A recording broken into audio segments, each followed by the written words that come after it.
자, 오늘 우리가 한번 들어가 볼 곳은 바로 바닷속 가장 은밀한 포식자, 잠수함의 세계입니다.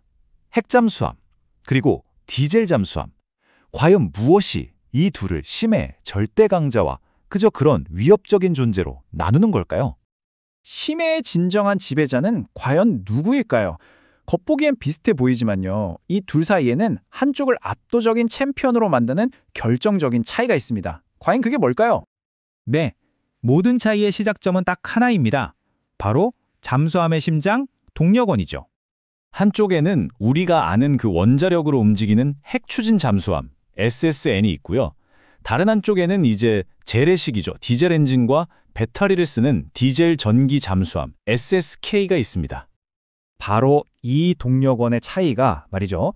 한쪽에는 치명적인 족쇄를, 다른 한쪽에는 거의 무한한 자유를 안겨주게 됩니다. 디젤 잠수함, 이 SSK는요, 물속에서는 배터리로 움직여요. 근데 배터리는 당연히 언젠가 닳겠죠. 그럼 충전을 해야 하는데 이걸 위해서 물 위로 숨을 실어 올라와야만 합니다. 이 과정을 바로 스노클링이라고 불러요. 그리고 바로 이 순간이 가장 위험한 타이밍입니다. 네, 이게 바로 SSK의 가장 치명적인 약점, 아킬레스건이에요.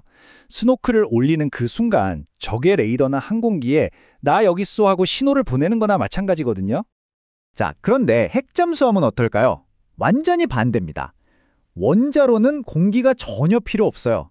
그러면서도 거의 무한한 동력을 만들어내죠. 그러니까 한 번 잠수하면 몇 달이고 물 밖으로 나올 필요가 없는 겁니다.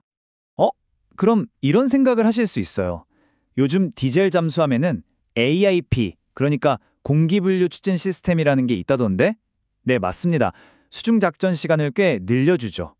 하지만 이것도 완벽한 해결책은 아니에요. 이게 핵심인데요. AIP는 말하자면 마라톤 선수 같은 거예요. 천천히 오랫동안 뛸 힘은 줍니다. 시속 한 7.4km 정도로요. 하지만 적을 추격하거나 미사일을 피해야 할 때 필요한 폭발적인 스피드, 그러니까 100m 달리기 같은 건 못해요.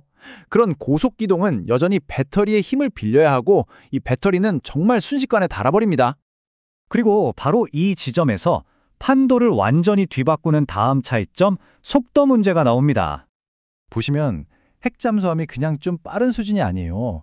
디젤 잠수함보다 최소 1.5배 이상, 이건 뭐 완전히 다른 체급이라고 봐야죠. 그런데 여기서 정말 중요한 건요. 최고 속도 그 자체가 아니에요. 그 속도를 얼마나 오래 유지할 수 있느냐 하는 거죠. 핵잠수함은 이 엄청난 속도로 지치지 않고 계속 달릴 수 있지만 디젤 잠수함은 전력 질주 몇 시간이면 그냥 방전돼서 멈춰버리는 겁니다. 자, 그럼 이게 실제 상황에서는 어떤 차이를 만들어내는지 한번 볼까요? 예를 들어서 한 3,700km 떨어진 작전 구역으로 가야 한다고 쳐보죠. 핵잠수함은 며칠이면 그냥 도착합니다. 그런데 디젤 잠수함은요, 도착하는 데만 무려 20일이 걸려요. 갔다가 돌아오는 데만 40일. 이게 무슨 뜻이겠어요? 임무 기간의 대부분을 작전이 아니라 그냥 이동하는 데 다 써버린다는 얘기죠. 엄청난 비효율입니다. 바로 이겁니다. 무한한 자막 능력과 압도적인 속도. 이 두 가지가 합쳐지면서 핵잠수함, SSN은 단순한 배가 아니라 하나의 전략 무기가 되는 겁니다. 일단 덩치가 크니까 무장부터가 달라요. 예를 들어서 최신 버지니아급 핵잠수함 같은 경우에는 토마호크 순항미사일을 무려 28발이나 싣는 수직 발사관을 가지고 있습니다. 이게 뭘 의미하냐면요. 그냥 바다에 떠있는 미사일 기지나 다름없다는 거예요. 전 세계 어디든 조용히 다가가서 해안에서 수백 킬로미터 떨어진 내륙 깊숙한 곳까지 타격할 수 있는 거죠. 그것도 완벽하게 은밀하게요. 바로 이 지점에서 두 잠수함의 은밀성의 개념이 완전히 갈라집니다. 핵 잠수함은 시간에 구애받지 않아요. 임무 기간 내내 완벽하게 숨어 있을 수 있죠. 이걸 전략적 은밀성이라고 합니다. 반면에 디젤 잠수함은 어떨까요? 결국엔 숨쉬러 올라와야 하잖아요. 언제 들킬지 모르는 카운트다운에 들어간 전술적 은밀성에 불과한 거죠.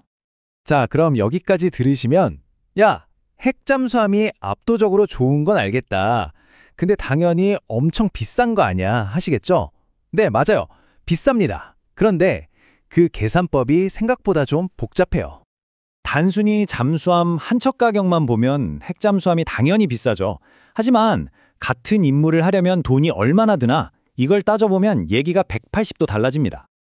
이게 무슨 말이냐면요. 핵 잠수함 한 척이 할 수 있는 일을 디젤 잠수함으로 똑같이 하려면요. 속도도 느리고 계속 충전도 해야 하니까 최소 2척에서 많게는 6척까지 필요하다는 계산이 나와요. 결국 배도 더 많이, 사람도 더 많이 필요하니까 장기적으로 보면 싸구려인 줄 알았던 디젤 잠수함이 오히려 최대 3.5배나 더 비싸지는 이런 비용의 역설이 생기는 겁니다. 자, 정리해볼까요? 핵잠수함의 핵심은 결국 이겁니다. 식량만 받쳐주면 무한정 잠수할 수 있는 자막 능력, 필요할 때 언제든 전력 질주할 수 있는 속도, 그리고 시간에 얽매이지 않는 진짜 은밀함, 전략적 은밀성. 이 모든 게 합쳐져서 단순한 전투함이 아닌 전 세계에 영향력을 미치는 플랫폼이 되는 거죠. 결론적으로 핵잠수함은 그냥 물속에 있는 배가 아니라 바다 깊은 곳에서 세계의 힘의 균형을 움직이는 보이지 않는 전략 자산인 셈입니다. 오늘 저희가 준비한 이야기가 유익하셨기를 바랍니다. 끝으로 구독, 좋아요, 알람 설정 부탁드려요.